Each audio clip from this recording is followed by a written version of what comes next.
गोरिया के घाटों में सूरज थमता है जरा, अमृत धारा की बूंदे जैसे कोई दुआ।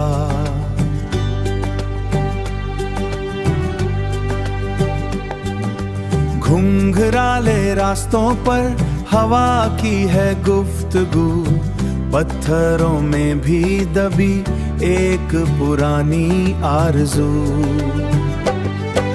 सर गुजा के पांव तले धरती का है श्रृंगार, धरती का है श्रृंगार। मैन पाट के पठारों में बसता है संसार, बसता है संसार। शांत है ये माटी पर दिल में है तूफानिया, और सरगुजा मेरी है पहचान।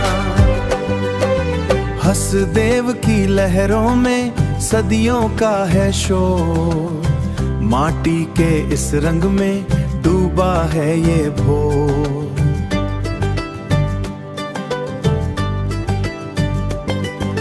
जशपुर से उस पार तक फैली है हरियाली, जैसे किसी जोगन ने चूनर हो संभाली।